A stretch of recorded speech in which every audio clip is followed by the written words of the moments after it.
नमस्कार, एक बार फिर से आप सभी का स्वागत है परिपूर्णता क्लासेस के एक और नई कक्षा में।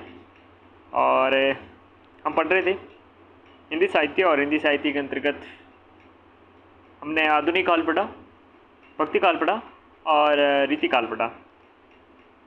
इसी की श्रेणी में हम देखें आगे हम पहुंच चुके हैं आधुनिक काल पर। किस पर? आधुनिक काल पे हम आधुनिक काल अपने पढ़ना प्रारंभ कर रहे हैं। आधुनिक काल यूँ देखें तो जितनी जो पीछे अपने हमने देखा, जैसे कि आदिकाल था, रीति काल था, भक्ति काल था, उससे भी ज़्यादा इंटरेस्टिंग और थोड़ा लंबा कौन सा है? अपना आधुनिक काल देखने को मिलता है। ठीक है, तो आधुनिक काल का प्रारंभ होता है आपके 1850 ईस्वी से लेकर जो अब तक चले आ रहा है। कब तक? अब तक चले आ रहा है। ठीक है, हिंदी साहित्य इतिहास का चतुर्थ चरण ही आधुनिक काल के आपके नाम से जाना जाता है। पहला वीरगाथा काल था, जिसे हम आदिकाल के नाम से जानते हैं, और उसके बाद आपके भक्ति काल, फिर रीति काल, और चौथा चरण आपके आधुनिक काल। आचार्य रामचंद्र शुक्ल ने आधुनिक काल का समय क्या बताया? आपके 1843 ईस्वी से आपके 1927 ईस्वी। ठीक है, तो आचार्य आपके कौन से? रामचंद्र शुक्ल जी। आचार्य रामचंद्र शुक्ल ने आधुनिक काल का आपका समय क्या बताया? 1843 ईस्वी। यहाँ पर सेम मिस है, तो 1843 से आपके 1927 ईस्वी तक। आधुनिक काल की प्रारंभिक सीमा के संबंध में मुख्य आपके 3 मत प्रचलित हैं। प्रारंभिक सीमाएं कि प्रारंभ के समय से हुआ, इसके लिए आपके कुछ मत प्रचलित हैं, उनके बारे में बात करेंगे। तो देखिएगा, अपने 1850 से प्रारंभ आधुनिक काल के अग्रदूत भारतेंदु हरिश्चंद्र का जन्म वर्ष होने के कारण स्वीकार किया गया है। क्या? 1850 को स्वीकार करने का कारण क्या है? आपके हरिश्चंद्र का जन्म, आपके भारतेंदु हरिश्चंद्र का जन्म काल होने के कारण। 1857 से प्रारंभ मानते कुछ। इस वर्ष भारत का प्रथम स्वतंत्रता संग्राम हुआ था, जिसके कारण कवियों और लेखकों के आपके लेखन के लिए एक नई विचारधारा प्राप्त हुई। अतः डॉक्टर नगेंद्र जैसे इतिहासकार इसी वर्ष अपने क्या आधुनिक काल का प्रारंभ मानते हैं। कब मानते हैं? 1857 से। तो डॉक्टर नगेंद्र जैसे अपने इतिहासकार हुए, इन्होंने भारत के पहला स्वतंत्रता संग्राम हुआ 1857 को। इसी कारण यहाँ से कवियों और लेखकों ने लेखन के लिए अपने एक नई विचारधारा प्राप्त हुई, और इसी विचारधारा से आधुनिक काल माना। 1868 ईस्वी में प्रारंभ कुछ मानते हैं। भारतेंदु हरिश्चंद्र ने अपनी सर्वप्रथम पत्रिका कवि वचन सुधा 1868 ईस्वी से निकाली थी। इसी पत्रिका के माध्यम से हिंदी के एक नए युग की शुरुआत हुई। अतः आचार्य रामचंद्र शुक्ल जैसे इतिहासकार इसी वर्ष से आधुनिक काल प्रारंभ मानते हैं। तो कुछ कहते हैं कि 1850 में आपके हरिश्चंद्र जी का जन्म हुआ, 1850 में, तो यहाँ से आपकी आधुनिक काल प्रारंभ हुआ। कुछ कहते हैं 1868 में हुआ, क्योंकि यहाँ से रचना प्रारंभ करी थी, और पहली रचना अपनी थी, पत्रिका थी जिसका नाम था कवि वचन सुधा। तो पहली बात तो ये फैक्ट आपके इंपॉर्टेंट बनती है कि कवि वचन सुधा किसकी है? तो भारतेंदु हरिश्चंद्र की रचना है, जो 1868 से निकली। इसी समय से आपके आधुनिक काल नाम पड़ा। कुछ मानते हैं कि नई विचारधारा अपनी 1857 की जो क्रांति हुई वहाँ से प्रारंभ हुई, जैसे कि आपके डॉक्टर नगेंद्र जैसे इतिहासकार हैं, इस वर्ष से आपके आधुनिक काल का प्रारंभ मानते हैं। ठीक है, आगे बढ़े। संक्रांति काल के बारे में बात करें। देखिएगा, आचार्य रामचंद्र शुक्ल ने रीति काल का समाप्ति काल 1843 ईस्वी एवं आधुनिक काल का प्रारंभिक समय भारतेंदु हरिश्चंद्र की पत्रिका कवि वचन सुधा के प्रकाशन वर्ष 1868 ईस्वी को माना है। आचार्य रामचंद्र शुक्ल ने रीतिकाल का समापन आपके 1843 ईस्वी माना है और आधुनिक काल का प्रारंभिक समय आपके भारतेंदु हरिश्चंद्र की पत्रिका कवि वचन सुधा के प्रकाशन से वर्ष 1868 से माना है। अतः हम कह सकते हैं 1843 ईस्वी से 1868 ईस्वी के बीच इन 25 वर्ष में हिंदी साहित्य सर्व आपकी संघर्षशील अवस्था में रहा और इसी अवधि को हिंदी साहित्य का संक्रांति काल कहते हैं। देखिएगा, जो अपनी रीतिकाल है इस रीतिकाल को समाप्त माना जाता है 1843 से और जो प्रारंभ है माना जाता है आधुनिक काल का वो 1868 को माना जाता है, क्योंकि कवि वचन सुधा आपकी जो भारतेंदु हरिश्चंद्र जी की रचना है वो रचित आपके प्रकाशित हुई, तो उसी समय से आधुनिक काल का प्रारंभ माना जाता है। तो ये 25 साल का बीच में गैप रहा, तो इस कारण से इसमें हिंदी ने काफ़ी संघर्ष किया और इस जो ये संघर्ष का काल था इसे संक्रांति काल के नाम से जानते हैं। डॉक्टर नगेंद्र के अनुसार हिंदी साहित्य के इतिहास में आधुनिकता शब्द से अभिप्राय है मध्यकाल से भिन्नता और नवीन यह लौकिक दृष्टिकोण। यह मतलब यहाँ का आपकी जो धरती के भौगोलिक जो विशेषताएं हैं उनको देखें तो ये लौकिक, यह यहाँ का परलौकिक मतलब जो परे हो, ठीक है। तो मध्यकाल से भिन्नता और नवीन ये लौकिक दृष्टिकोण आपके देखने को मिलता है। आधुनिक काल को हिंदी साहित्य का इतिहास का दूसरा स्वर्ण काल भी कहा जाता है। आधुनिक काल है, इस आधुनिक काल को हिंदी साहित्य के आपके इतिहास का दूसरा स्वर्ण काल। तो पहला स्वर्ण काल कौन सा था, दूसरा स्वर्ण काल इसे कहे किसी आधुनिक काल को। तो पहले कौन सा था, पहला आपका भक्ति काल था। जो भक्ति काल हम जब पढ़ रहे थे तो भक्ति काल में हमने देखा था ये भक्ति काल क्या है, आपके स्वर्ण काल है। जब हम जॉर्ज इब्राहिम ग्रेसन की बात करते हैं तो वो कहते हैं कि जो साहित्य का आपके स्वर्ण काल कौन सा है, भक्ति काल है। तो भक्ति काल आपके पहला आपका स्वर्ण काल हो गया। लेकिन दूसरे अगर स्वर्ण काल की बात करें कि हिंदी साहित्य में दूसरा स्वर्ण काल कौन सा था, तो दूसरा स्वर्ण काल आपके कौन सा, आधुनिक काल है।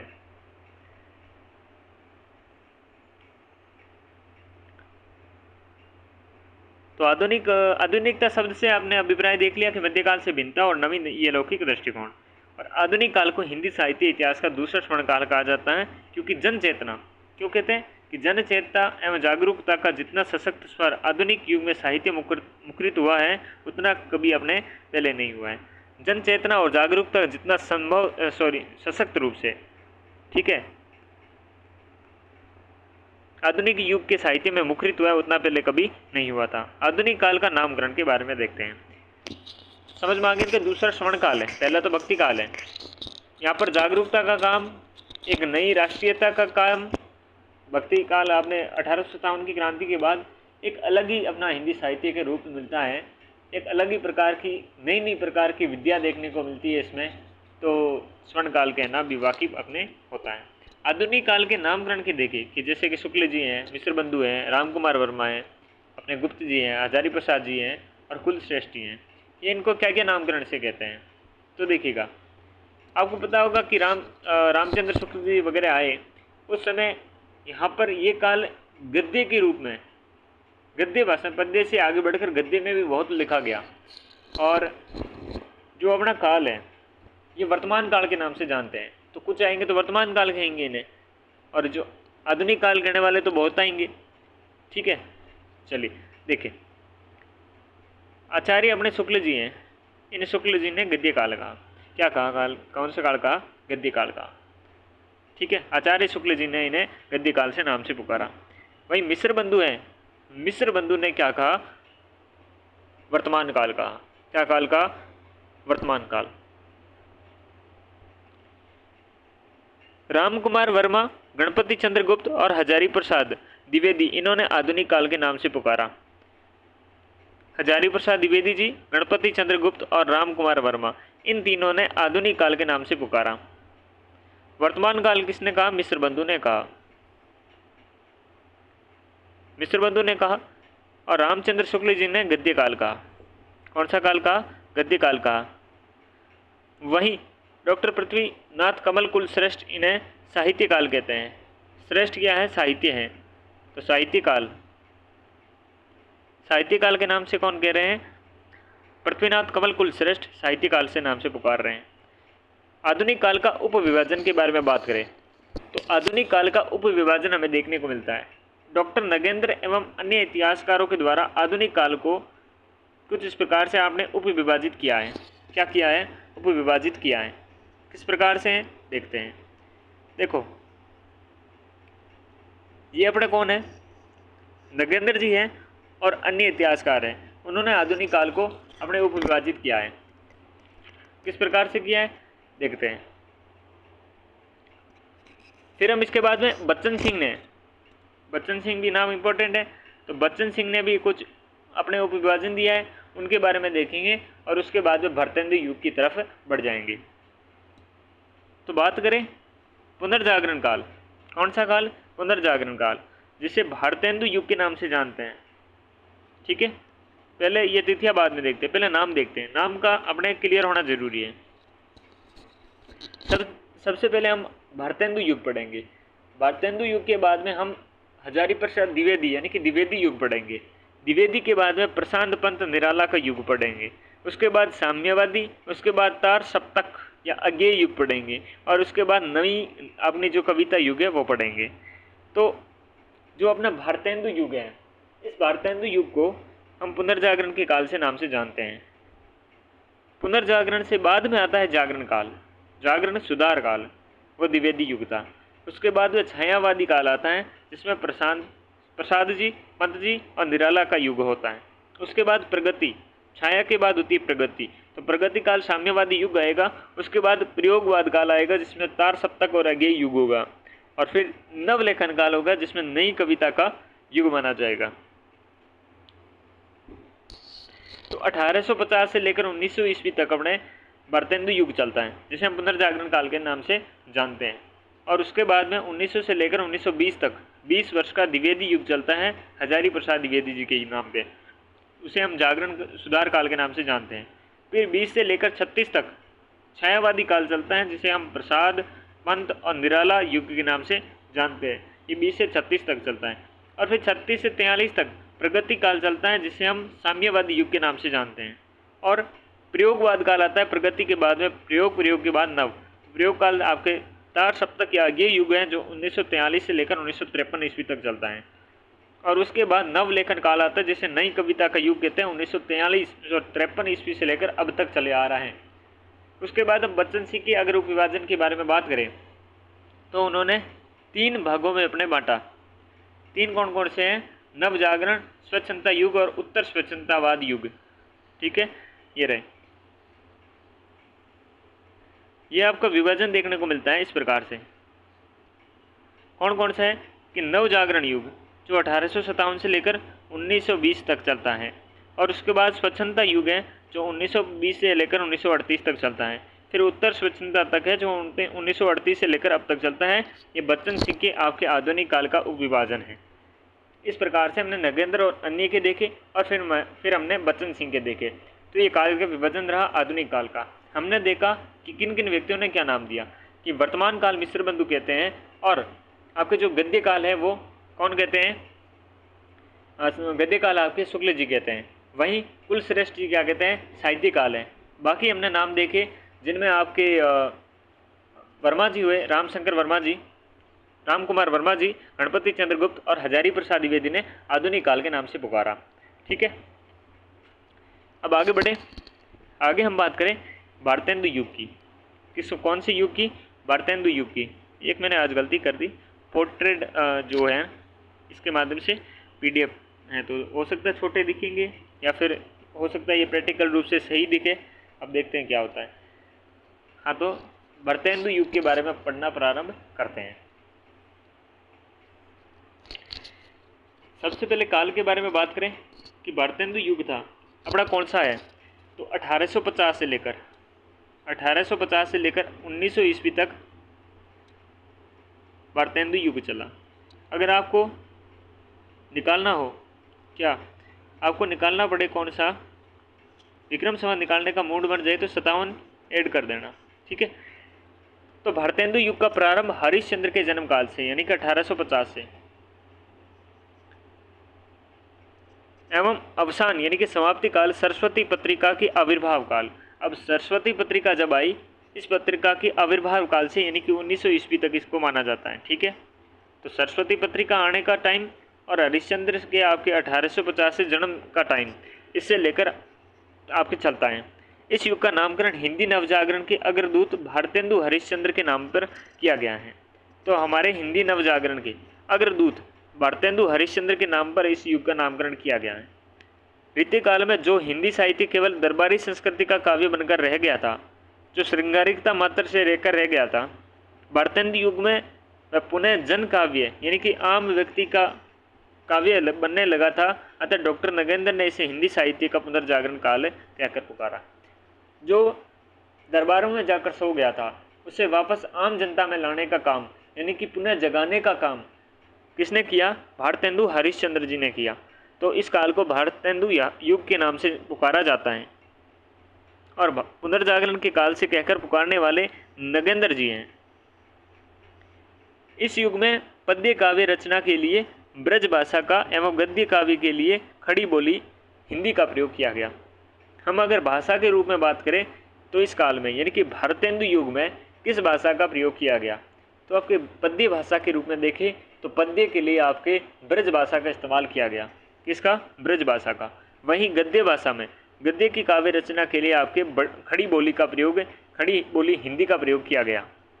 गणपति चंद्र गुप्त ने इस युग को आदर्शवादी गीति मुक्तक परंपरा काव्य कहकर पुकारा। आपके गणपति चंद्र गुप्त हैं, इन्होंने इस युग को आदर्शवादी गीति मुक्तक परंपरा काव्य कहकर पुकारा। तो पूछ सकता है आदर्शवादी गीति मुक्तक परंपरा काव्य कहकर किसने पुकारा? तो डॉक्टर गणपति चंद्र गुप्त ने। भारतेंदु युगीन काव्य में प्राचीन व नवीन काव्य प्रवृत्तियों का मिश्रण मिलता है, अर्थात इस काव्य में पहलिया, मुकरिया, भक्ति, रीति, श्रृंगार, नीतिपरक सभी प्रकार की काव्य विधाओं का प्रयोग मिलता है।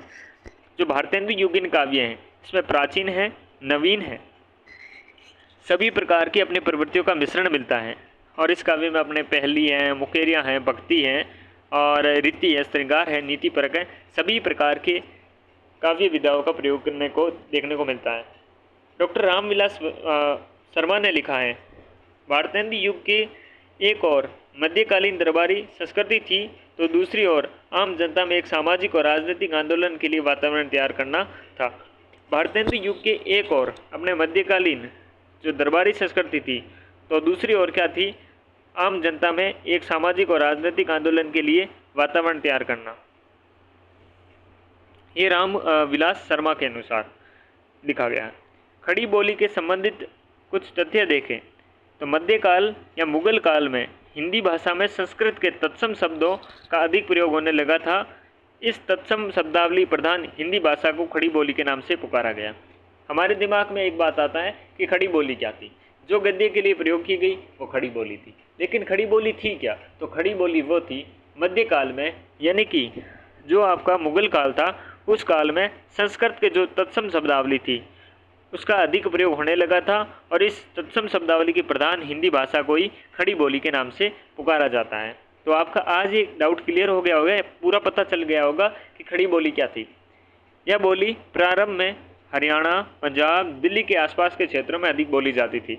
इस क्षेत्र को प्राचीन काल में कुरु प्रदेश के नाम से पुकारा जाता था, जिसके कारण खड़ी बोली को कोरवी, कुरु प्लस ई प्रत्यय लगने से कोरवी बनता है, नाम से पुकारा जाता है। इस भाषा की खड़ी बोली शब्द का सर्वप्रथम प्रयोग मुंशी लल्लू लाल के द्वारा स्वरचित प्रेम सागर ग्रंथ में आपके कवि मुंशी लल्लू लाल ने प्रेम सागर उनका ग्रंथ था, इसमें खड़ी बोली शब्द का सर्वप्रथम प्रयोग मिलता है। और खड़ी बोली को आपके कोरवी के नाम से भी पुकारा जाता है। जॉर्ज इब्राहिम ग्रेसन ने खड़ी बोली को वर्नाक्यूलर हिंदुस्तानी शब्द कहकर पुकारा अपना। और डॉक्टर सुनीति कुमार चटर्जी ने खड़ी बोली को जनपदीय हिंदुस्तानी कहकर पुकारा। वहीं जॉन गिलक्राइस्ट ने खड़ी बोली के लिए टकसाली भाषा शब्द का प्रयोग किया। तो मुख्य रूप से कुछ क्षेत्रों में बोले जाने के कारण इसे कोरवी के नाम से पुकारा गया। वहीं मुंशी लल्लू लाल ने अपने प्रेम सागर के ग्रंथ में प्रेम सागर ग्रंथ की भूमिका में क्या लिखा है? खड़ी बोली शब्द का सर्वप्रथम प्रयोग किया है। वहीं जॉर्ज इब्राहिम ग्रेसन वर्नाक्यूलर हिंदुस्तानी, वहीं सुनीति कुमार चटर्जी ने जनपदीय हिंदुस्तानी और टकसाली भाषा का शब्द किसने दिया? जॉन गिलक्राइस्ट ने।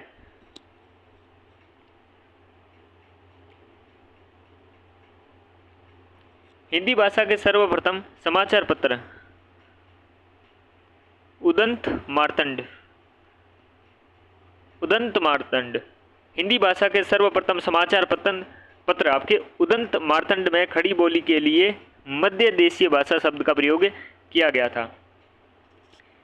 मजे की बात है कि मध्य देशीय भाषा शब्द का तो प्रयोग किया गया, लेकिन यहाँ से एक फैक्ट आपके लिए इंपॉर्टेंट बनता है कि हिंदी भाषा में सर्वप्रथम समाचार पत्र कौन सा था? उदंत मार्तंड।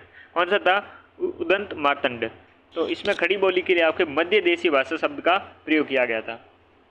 खड़ी बोली हिंदी के प्रथम प्रतिष्ठित अगर कवि के बारे में बात करें तो अमीर खुसरो थे। कौन थे? अमीर खुसरो थे। अमीर खुसरो ये आपके खड़ी बोली हिंदी के प्रथम प्रतिष्ठित कवि थे।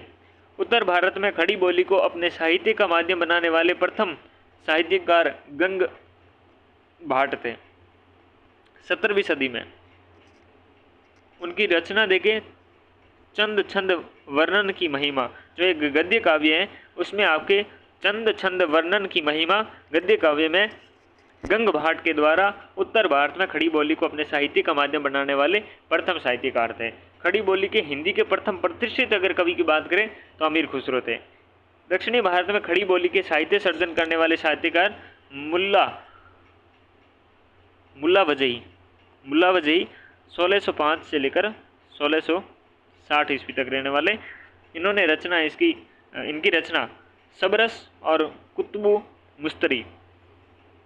मस्तरी और सबरस, इन रचनाओं में आपके दक्षिणी भारत में खड़ी बोली के साहित्य के सर्जन करने वाले साहित्यकार थे मुल्ला वजही। सबरस और कुतुब मुस्तरी इन्होंने इन रचनाओं में अपना किया है। आचार्य शुक्ल के अनुसार शुद्ध एवं परिमार्जित खड़ी बोली के प्रथम लेखक हैं। किसके अनुसार? आचार्य शुक्ल जी के अनुसार शुद्ध और परिमार्जित खड़ी बोली के प्रथम लेखक कौन है? राम प्रसाद निरंजनी। कौन है? राम प्रसाद निरंजनी।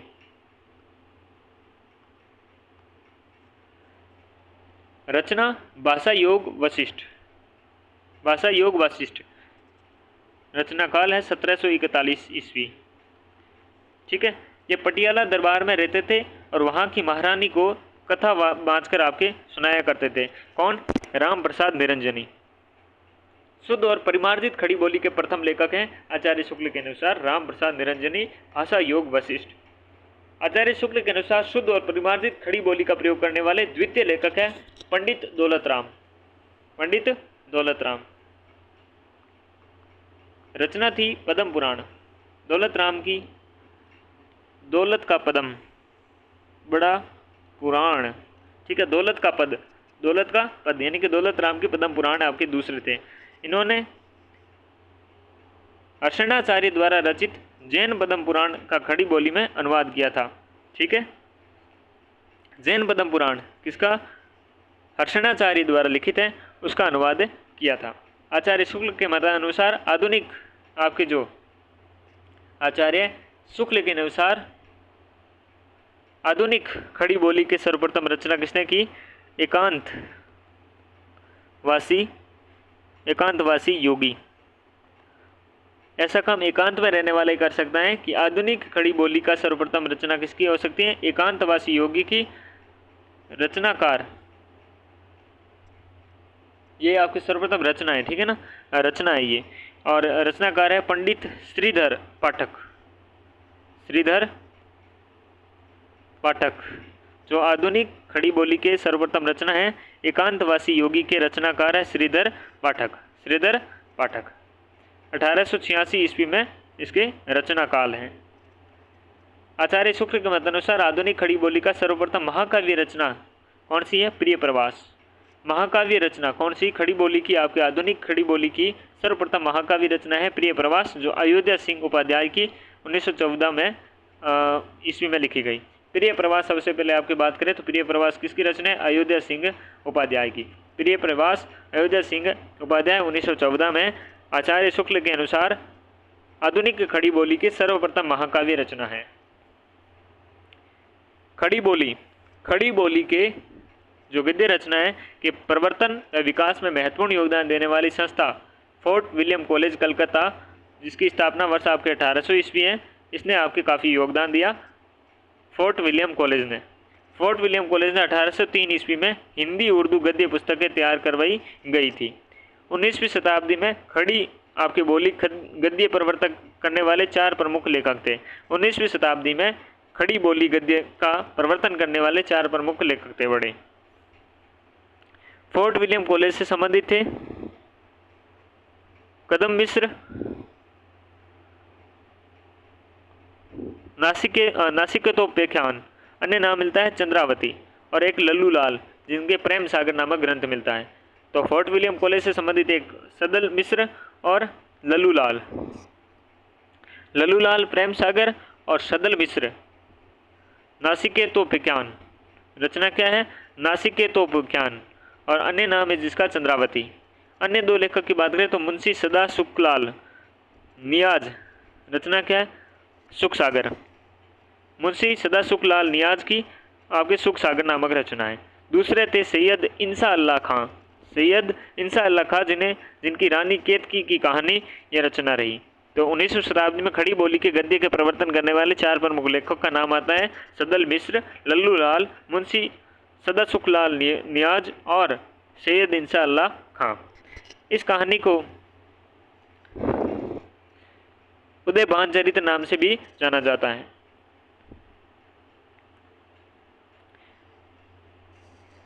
इन चारों लेखकों में मुंशी सदा सुखलाल नियाज का गद्य अधिक व्यवस्थित और व्यवहार उपयोगी माना जाता है। इन सभी चारों नामों में भी मुंशी सदा सुखलाल नियाज का आपके प्रमुख रूप से व्यवस्थित और व्यवहार उपयोगी माना जाता है। इनकी भाषा अन्य तीनों की लेखकों की तुलना में मानक हिंदी अधिक निकट मानी जाती है। इनकी सदा सुखलाल नियाज की कविता में ब्रज भाषा के स्थान पर खड़ी बोली को प्रतिष्ठित करने का सशक्त आंदोलन सर्वप्रथम अयोध्या प्रसाद खत्री द्वारा चलाया गया और इन्होंने सन 1887 ईस्वी में खड़ी बोली का पद्य आपके शीर्षक से एक पुस्तक प्रकाशित की, जिसके द्वारा इस आंदोलन का प्रवर्तन हुआ और महावीर प्रसाद द्विवेदी ने इस आंदोलन के अपूर्व सहयोग आपके प्रदान किया। ठीक है, बात तो समझ में आई?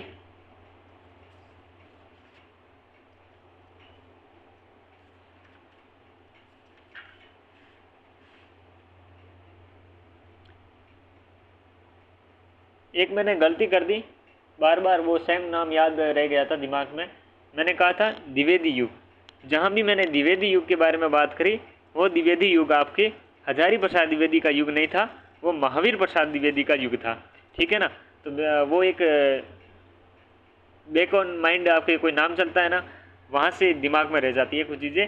तो जहाँ जहाँ मैंने द्विवेदी युग बोला है तो आपके नामकरण आपके महावीर प्रसाद द्विवेदी जी के नाम पे हुआ है। हजारी प्रसाद नाम जहाँ से भी मैंने बोला है वो गलत है। ठीक है, तो ये करेक्शन कर दिया मैंने हाथों हाथ तो नहीं किया, काफ़ी टाइम हो गया, फिर भी वो महावीर प्रसाद द्विवेदी है। ठीक है, चलिए ये जैसे मैंने नाम पढ़ा तो मुझे याद आया कि मैंने पहले जब बातें कर रहा था तब शायद मैंने महावीर प्रसाद की जगह हजारी प्रसाद द्विवेदी नाम यूज़ किया होगा कहीं ना कहीं। जगन्नाथ दास रत्नाकर ने खड़ी बोली के समर्थन की हठी व मूर्ख कहकर पुकारा। जगन्नाथ दास रत्नाकर ने खड़ी बोली के समर्थकों को हठी व मूर्ख कहकर पुकारा। भारतेंदु युग की प्रमुख जो प्रवृत्तियां हैं वो प्रवृत्तियां देखते हैं। तो आपके प्रमुख उस टाइम का काल अंग्रेजों का राज चल रहा था, तो इस समय ज़रूरत थी कोई एक बंदा खड़ा हो और राष्ट्रीयता की भावना जगाने का काम करे। तो भारतेंदु युग में आपके राष्ट्रीयता का जागरण वहाँ के कवियों ने उस आपकी मुख्य प्रवृत्ति देखने को मिलती है। नव जागरण का ये काल था, सामाजिक चेतना का इन्होंने भरपूर प्रयास किया, काम किया, समाज को जगाने का काम किया, भक्ति भावना देखने को मिलती है और प्रकृति का वर्णन इसमें देखने को मिलता है, समस्या की पूर्ति और साथ में हास्य और व्यंग्य की आपकी रचना देखने को प्रवृत्ति मिलती है। श्रृंगारिकता इसमें भी देखने को मिलती है, विषय के चयन में व्यापकता और विविधता देखने को मिलती है। तो आपके राष्ट्रीय जागरण, नव जागरण, सामाजिक चेतना, भक्ति भावना, प्रकृति वर्णन और समस्या पूर्ति, हास्य व्यंग्य, श्रृंगारिकता और विषय चयन में व्यापकता और विविधता देखने को मिलती है। तो ये इसकी क्या प्रमुख आपकी प्रवृत्तियाँ हैं। ये प्रवृत्तियाँ आपको याद होनी जरूरी है। आपसे पूछ सकता है क्या इसमें राष्ट्रीय जागरण है, क्या इसमें नव जागरण है, क्या सामाजिक चेतना है, क्या भक्ति भावना है, प्रकृति वर्णन है, समस्या पूर्ति है, क्या हास्य व्यंग्य है, क्या श्रृंगारिता है, क्या विषय चयन के व्यापकता विविधता है। ठीक है, ओके। चलिए, भारतेंदु युग के प्रमुख कवि। सबसे पहले भारतेंदु युग अगर पढ़ रहे हैं तो भारतेंदु युग में हम भारतेंदु हरिश्चंद्र के बारे में ही पढ़ना प्रारंभ करेंगे, ये बहुत ही ऑब्वियस चीज़ है। ठीक है, उसके बाद हम बद्री नारायण चौधरी, जो प्रेमघन, फिर प्रताप नारायण मिश्र, ठाकुर जगमोहन सिंह, अंबिका दत्त व्यास, बाल कृष्ण भट्ट, राधा कृष्ण दास, लाला श्रीनिवास दास, पंडित राधाचरण गोस्वामी, बाल मुकुंद गुप्त, और इसी के साथ में कुछ अन्य कवि भी देखेंगे, और उनके बाद में कुछ अन्य तथ्य देकर फिर द्विवेदी युग की तरफ बढ़ेंगे, जो द्विवेदी युग हजारी प्रसाद द्विवेदी के नाम पर नहीं है, महावीर प्रसाद द्विवेदी के नाम पे है। ठीक है ना, तो चलिए पढ़ना प्रारंभ करते हैं। भारतेंदु हरिश्चंद्र जी के बारे में पढ़ना। आपका जन्म 1850 ईस्वी में होता है और इसी काल से आपके आधुनिक काल प्रारंभ माना जाता है काफ़ी लोगों के दृष्टिकोण से। जन्म स्थान इनका काशी रहा, इनका जन्म स्थान काशी, और एक संपन्न वैश्य परिवार से आप रहे। मृत्यु काल के बारे में बात करें तो बहुत ही कम उम्र में 1885 ईस्वी में आपकी मृत्यु हो गई, जो एक हमारे हिंदी के लिए और हमारे साहित्य के लिए बहुत ही दुखद घटना थी। मात्र 35 वर्ष की अल्पायु में आपका देहावसान हो गया। पिता का नाम आपके क्या था? बाबू गोपाल चंद्र, बाबू गोपाल चंद्र गिरधर दास। ये इतिहास प्रसिद्ध सेठ अमीन चंद के वंश परंपरा में उत्पन्न हुए माने जाते हैं। मूल नाम इनका हरिश्चंद्र जी हैं। भारतेंदु इनकी आपके उपाधि रही। भारतेंदु इनकी क्या है? उपाधि है। हरिश्चंद्र जी इनका नाम था। ठीक है ना। पिताजी का नाम क्या है? बाबू गोपाल चंद्र गिरधर दास जी। 35 वर्ष की आयु में इनका देहावसान हो गया था। और डॉक्टर नगेंद्र के अनुसार देखें तो इस समय उस समय पत्रकारों और साहित्यकारों ने 1880 ईस्वी में इन्हें भारतेंदु की उपाधि सम्मानित किया था। भारतेंदु शब्द में भारत प्लस इंदु अर्थात भारत का चंद्रमा। इंदु का पता है आपको, चंद्रमा होता है, तो भारत का चंद्रमा। ठीक है। मुख्य व्यवसाय क्या था? पत्रकारिता। ये पत्रकार थे, मुख्य व्यवसाय रूप में इनके पत्रकारिता की थी। इन्होंने संपादन कार्य, इनके द्वारा 3 पत्रिकाओं का संपादन कार्य किया गया था। कौन कौन से थे देखिएगा। सबसे पहले कवि वचन सुधा, जो आपके 1800 कवि वचन सुधा, जो मैंने पहले ही बताया था आपके 1868 ईस्वी। यहाँ से मासिक, पाक्षिक और साप्ताहिक। मासिक मतलब महीने का, पाक्षिक मतलब 15 दिन और साप्ताहिक मतलब 7 दिन। तो ये थी रचना इनकी, पत्रिका कवि वचन सुधा। यहाँ से ही कुछ लोग मानते हैं कि ये आपके आधुनिक काल प्रारंभ होता है। ठीक है। हरिश्चंद्र चंद्रिका जो 1873 ईस्वी में एक मासिक पत्रिका थी, निकली, और शुरुआती 8 अंकों में यह पत्रिका हरिश्चंद्र मैगजीन नाम से प्रकाशित हुई थी, और 9वें अंक से इनका नाम हरिश्चंद्र चंद्रिका रखा गया। पहले हरिश्चंद्र आपके मैगजीन के नाम से निकलती थी, फिर 9वें आपके जो 9वां अंक था वहाँ से हरिश्चंद्र चंद्रिका के नाम रखा गया। हिंदी गद्य का ठीक परिष्कृत रूप सर्वप्रथम इसी चंद्रिका में प्रकट हुआ। भारतेंदु हरिश्चंद्र द्वारा रचित कालचक्र रचना के अनुसार इसी पत्रिका के प्रकाशन में हिंदी नई चाल में ढली हुई मानी जाती है। भारतेंदु हरिश्चंद्र द्वारा रचित कालचक्र रचना के अनुसार इसी पत्रिका के प्रकाशन से हिंदी नई चाल में ढली हुई मानी जाती है। कौन सी? हरिश्चंद्र चंद्रिका। फिर है बाला बोधिनी। बाला बोधिनी जो मासिक पत्रिका थी 1874 में निकली। यह आपकी स्त्री शिक्षा से संबंधित पत्रिका मानी जाती है। ये तीनों पत्रिकाएं काशी बनारस से आपके प्रकाशित हुई थी। काशी या बनारस से आपके प्रकाशित हुई थी। कौन कौन सी? कवि वचन सुधा, हरिश्चंद्र चंद्रिका, बाला बोधिनी। प्रमुख रचनाएं, अब देखें रचनाएं, ये थी पत्रिकाएं। क्या थी? पत्रिकाएं। अब पत्रिकाओं के बाद में हम रचनाएं देखते हैं। रचनाओं में देखें प्रमुख रचनाएं। अपने 35 वर्ष के अल्पकालीन जीवन में भारतेंदु हरिश्चंद्र जी के द्वारा हिंदी साहित्य में लगभग प्रत्येक विधा पर अपनी लेखनी चलाई गई, जिसके लिए हिंदी साहित्य जगत सदैव आपकी ऋणी या आभारी रहेगा। इनकी समस्त रचनाओं की संख्या 175 लगभग मानी गई है। 35 साल का मात्र इनका जीवन काल था, और 35 साल के जीवन काल में इन्होंने 175 रचनाएं आपके लिखी हैं, और कुछ निकारे लोग 175 पन्ने तक नहीं लिख पाते, ठीक है ना। और इन्होंने 175 आपकी क्या रचनाएं लिखी हैं। कितनी बड़ी बात थी। मात्र 35 वर्ष की आयु, 35 वर्ष की आयु होती क्या है आदमी समझना तक प्रारंभ नहीं करता आज के समय में। नाट्य रचनाएं भारतेंदु जी के द्वारा अनुदित एवं मौलिक सब मिलाकर कुल 17 नाटक लिखे गए थे। अनुदित और मौलिक, अनुदित मतलब अनुवाद की वे, मौलिक मतलब खुद की रचनाएं, मिलाकर कुल मिलाकर कितने थे 17 नाटक लिखे गए, जिनमें से 8 अनुदित एवं 9 मौलिक नाटक माने जाते हैं। 8 क्या है अनुदित और 9 आपके मौलिक नाटक हैं, यानी कि किसी के क्या है अनुवादित या किसी की कॉपी नहीं है, खुद की है। अनुदित नाटक कौन कौन से देखिएगा 8 हैं। 8 के नाम हम देखेंगे, आपको याद रखना होगा। एक है अनुदित नाटक का पहला, विद्या सुंदर। क्या है विद्या सुंदर, 1868 ईस्वी की रचना है विद्या सुंदर। यह संस्कृत नाटक चोर पंचाशिका के बंगला संस्करण का हिंदी अनुवाद है। विद्या सुंदर, विद्या बड़ी सुंदर है, विद्या क्या है बड़ी सुंदर है। कहाँ की बंगला भाषा की चोर पंचाशिका का। देखो विद्या बहुत सुंदर है, विद्या बहुत सुंदर है तो इसमें क्या है चोरी हो सकती है, तो चौर पंचाशिका, ठीक है। भारत की यानी कि भारतेंदु की रचना विद्या बड़ी सुंदर है, चोर पंचाशिका यानी कि चोर ले जा सकते हैं, तो सीधी बात है चोर पंचाशी की बंगला संस्करण की आपके हिंदी अनुवाद हैं विद्या सुंदर, 1868 ईस्वी में की गई। फिर है संस्कृत नाटिका है रत्नावली का अनुवाद रत्नावली नाम से 1868 ईस्वी में। पाखंड विडंबन 1872 ईस्वी की, यह संस्कृत में कृष्णा मिश्र द्वारा रचना नाटक है, ठीक है, नाटक है तो पुल्लिंग होगा, ठीक है। पाखंड विडंबन 1872 ईस्वी का आपके संस्कृत में कृष्णा मिश्र द्वारा रचित प्रबोध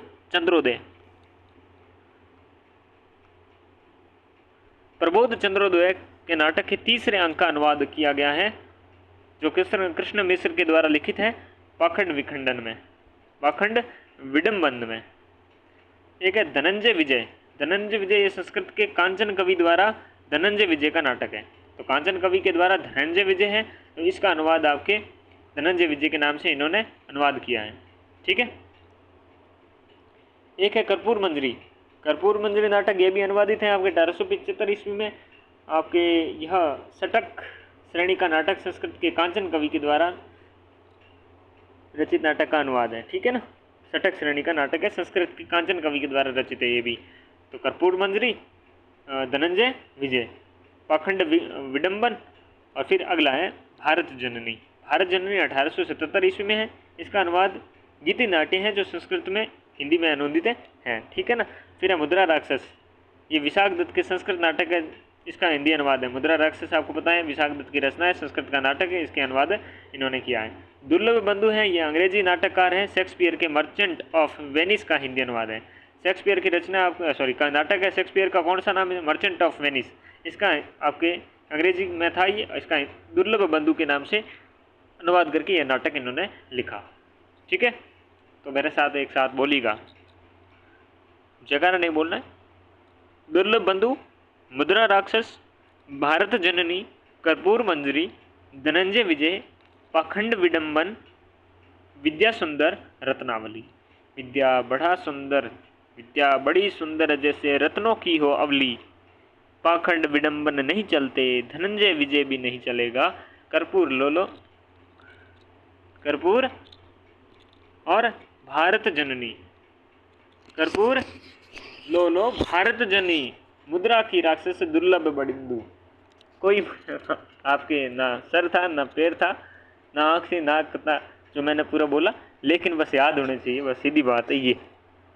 ट्रिक तो बढ़ेगी नहीं, कोशिश कर रहा था, नहीं बड़ी, लेकिन आपको याद होने चाहिए। कौन कौन से थे एक बार वापस बोलो, देखा रत्नावली, विद्या सुंदर, ठीक है, और पाखंड विडंबन, कर्पूर मंजरी, भारत जननी, मुद्रा राक्षस, दुर्लभ बंधु और धनंजय विजय। मुझे तो याद होगी, आपको याद हुए नहीं पता नहीं। मौलिक नाटक कितने 9 हैं, तो वो कितने थे 8 थे। अब है मौलिक नाटक, ये है 9।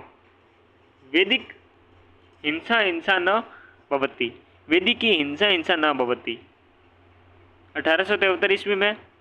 प्रश्न आपके देखें, इसमें पशु बलि और प्रथा का विरोध किया गया है। पशु बलि प्रथा का आपके विरोध, अब रुक जा, किसमें किया गया है, क्या दिक्कत है, हाँ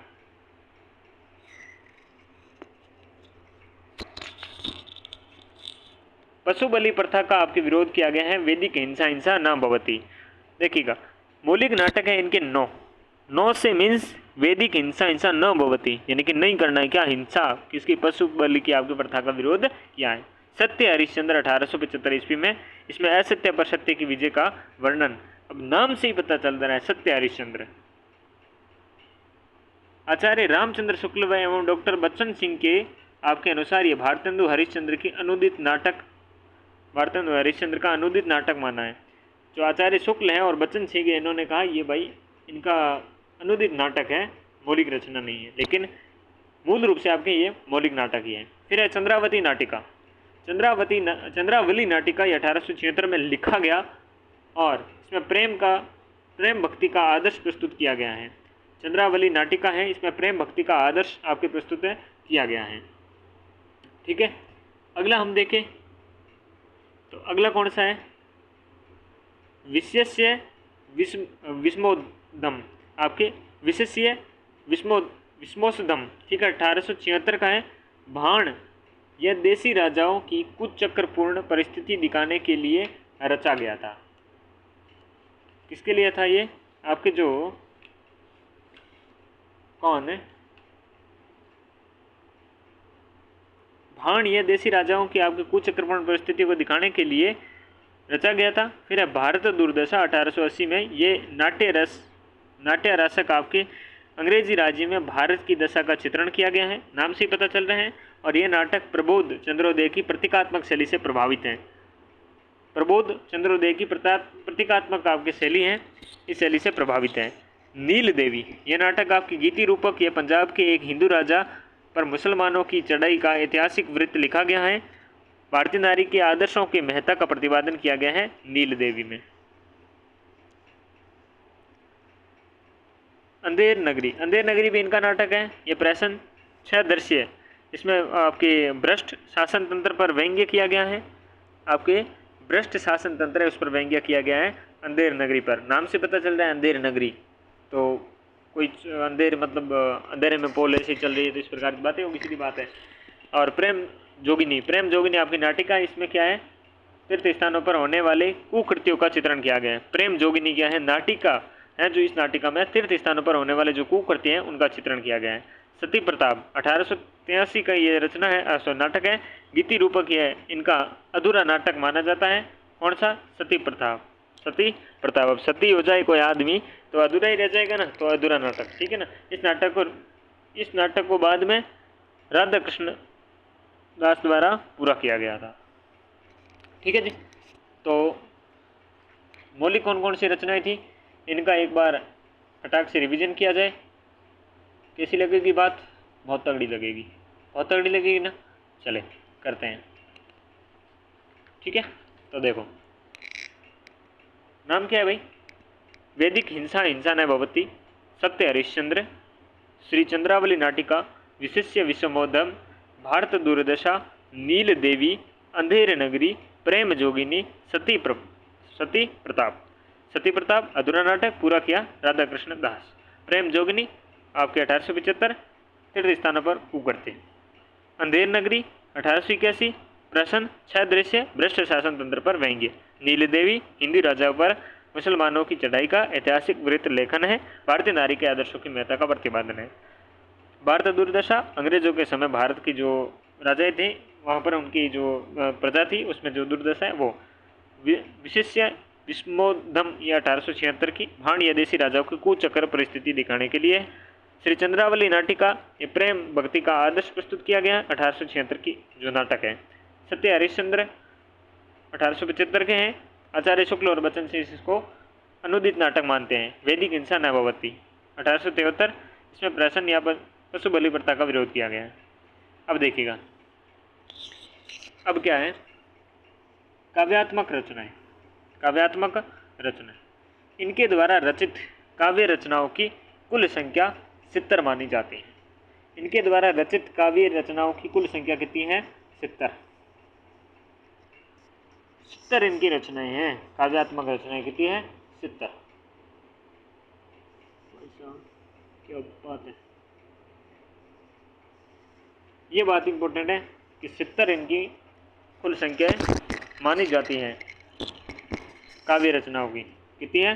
70। अब देखिएगा,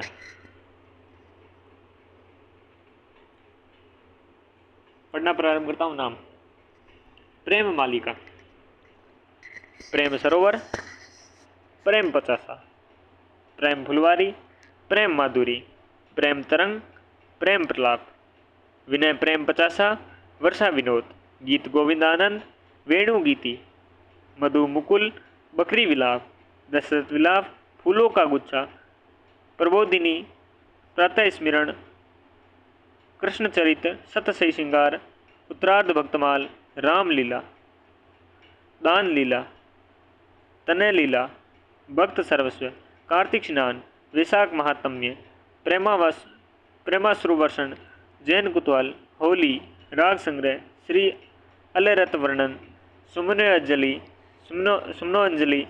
देवी छद्म लीला, दैन्य प्रलाप, ठरेना, रानी छद्म लीला,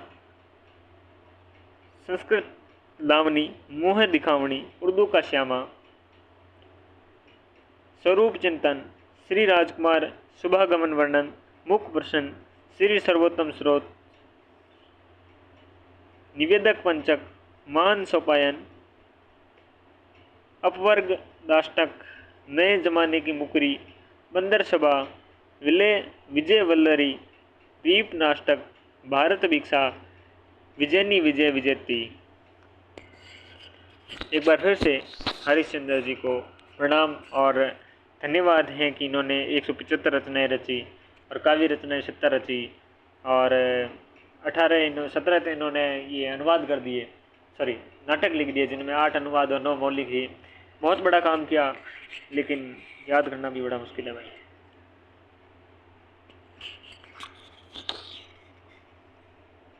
इनको प्रणाम, पर हमें प्रणाम नहीं हो रहा है ना, हमें खुद को, क्योंकि हमें याद नहीं हो रहा है।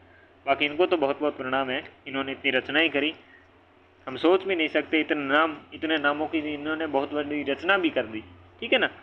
तो इनकी, अब देखिए ये इंपॉर्टेंट बात है, ये देखते जाइएगा, वो रचना याद होना हो, ये चीज़ ज़रूरी है। इनकी प्रबोधनी रचना विदेशी वस्तुओं के बहिष्कार के प्रत्यक्ष प्रेरणा देने वाली रचना है। कौन सी? प्रबोधिनी। इनकी जो रचना है आपकी विदेशी वस्तुओं के बहिष्कार के प्रत्यक्ष प्रेरणा देने वाली रचना है। दशरथ विलाप है एवं फूलों का गुच्छा है, ये रचना ब्रज के स्थान पर खड़ी बोली हिंदी का प्रयोग हुआ है। तो दशरथ विलाप और फूलों का गुच्छा ब्रज के स्थान पर खड़ी बोली का प्रयोग हुआ है। इनके सभी काव्य रचनाओं को भारतेंदु ग्रंथावली के प्रथम भाग में संकलित किया गया है। कौन से में? आपके जो इनकी भारतेंदु ग्रंथावली है, इसमें प्रथम भाग में संकलित किए गए हैं। भक्त सर्वस्व, कार्तिक स्नान, वैशाख महात्म्य और उत्तरार्ध भक्तमाल आदि ग्रंथ इनके विशुद्ध भक्ति भाव से ओतप्रोत ग्रंथ है। कौन से? भक्त सर्वस्व, कार्तिक स्नान, वैशाख महात्म्य, उत्तरार्ध भक्तमाल आदि ग्रंथ इनके विशुद्ध भक्ति भाव से ओतप्रोत ग्रंथ माने गए हैं। देवी छद्म लीला और तन्मय लीला आदि ये कृष्ण के विभिन्न रूपों के प्रस्तुत किया गया है। देवी छद्म लीला और तन्मय लीला, ठीक है ना। उपन्यास देखें भाई साहब, कुछ याद हो ना हो, निबंध बता रहा हूँ, उपन्यास बता रहा हूँ, ये तो याद होने चाहिए। वो 50-60 नाम याद ना हो कोई बात नहीं, ये होना चाहिए कि हमीर हट उपन्यास है इनका। हमीर हट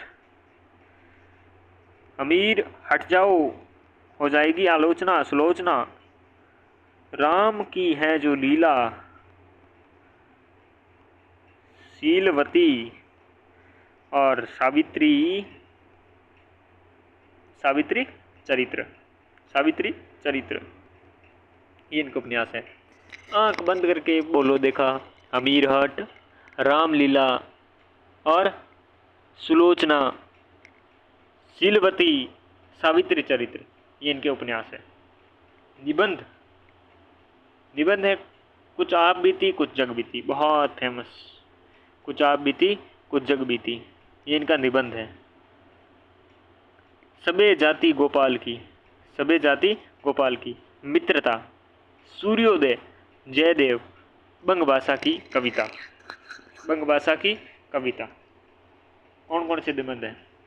कुछ आप बीती कुछ जग बीती, ये तो हो गया। सबे जाति गोपाल, सबे जाति गोपाल की, इसके अलावा मित्रता, इसके अलावा सूर्योदय, सूर्योदय की मित्रता, जय हो इसकी जयदेव, बंगभाषा की कविता, बंगभाषा की कविता, और सबे जाति गोपाल की, सावित्री चरित्र, शीलवती चरित्र, सावित्री चरित्र, शीलवती, रामलीला, सुलोचना, अमीरठ। निबंध हो गए। इतिहास ग्रंथ, कश्मीर कुसुम और बादशाह, ये इनके इतिहास ग्रंथ है। कश्मीर कुसुम और बादशाह, ये इनके इतिहास ग्रंथ है। विशेष तथ्य देखें क्या है। हिंदी गद्य साहित्य में के जन्मदाता, हिंदी के गद्य साहित्य के जन्मदाता कौन है? भारतेंदु जी। तो हिंदी साहित्य के में गद्य साहित्य के आपको जन्मदाता, इनके द्वारा हिंदी लेखकों की समस्याओं का समाधान करने के लिए, समस्या पूर्ति के लिए कविता वार्धिनी सभा की स्थापना की थी। इनके द्वारा हिंदी के लेखकों की समस्याओं का समाधान करने के लिए, समस्या पूर्ति करने के लिए आपकी कविता वर्धिनी सभा की स्थापना की थी। तो कविता वर्धिनी सभा इन्होंने स्थापित की थी 1873 में। 1873 में आपकी तद्य समाज की स्थापना की थी। कौन से समाज की? तद्य समाज की।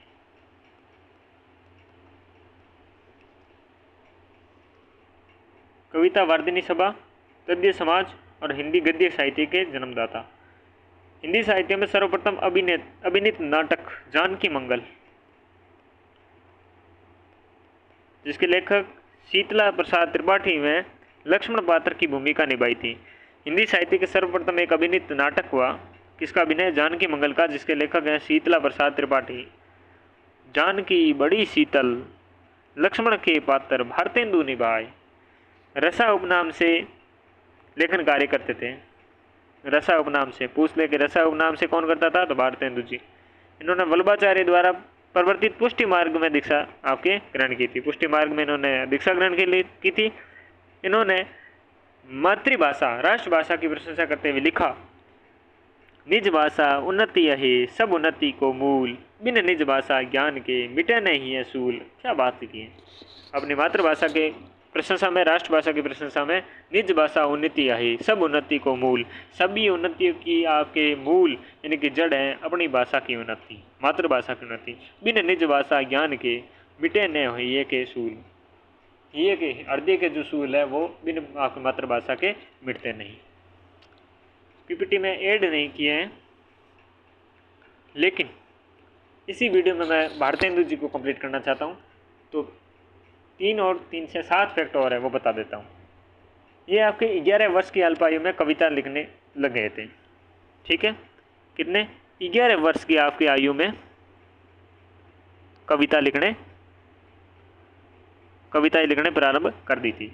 और क्या, 15 वर्ष की अवस्था में अपने परिवार के साथ जगन्नाथ जी गए थे और उसी यात्रा में उनका परिचय बांग्ला साहित्य की नवीन प्रवृत्तियों से हुआ था। तो 15 वर्ष की मात्र आयु में ये कहाँ गए थे? आपके जगन्नाथ जी गए थे। ठीक है ना। और वहीं से इनके परिचय बांग्ला साहित्य से हुए थे, प्रवृत्तियों से हुआ था। ठीक है ना। और अपनी अति सुंदरता के कारण ही अपने पूर्वजों की संपत्ति लुटाकर दरिद्र हो गए थे। सुंदरता नहीं, अति उदारता के कारण। बड़े उदार व्यक्ति थे और इसी कारण पूर्वजों की संपत्ति उसे लुटा दिया था और लुटा के दरिद्र हो गए थे। और जीवन के अंतिम दिनों में तक वे साहित्यकारों, कवियों व दीन दुखियों की सहायता करते रहे। इनके कालचक्र रचना के अनुसार हिंदी 1873 ईस्वी में नए चाल में ढली। कालचक्र 1873 ईस्वी में नए चाल में ढली कालचक्र के अनुसार। ठीक है। और आचार्य शुक्ल के अनुसार केवल नर प्रकृति के कवि माने गए हैं, उनके बाह्य प्रकृति के अनेक रूपता के साथ उनके हृदय का सामंजस्य नहीं पाया जाता।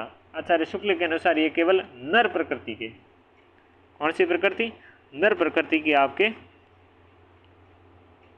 कवि माने गए हैं, बाह्य प्रकृति के अनेक रूपता के साथ हृदय का सामंजस्य नहीं मिलता है।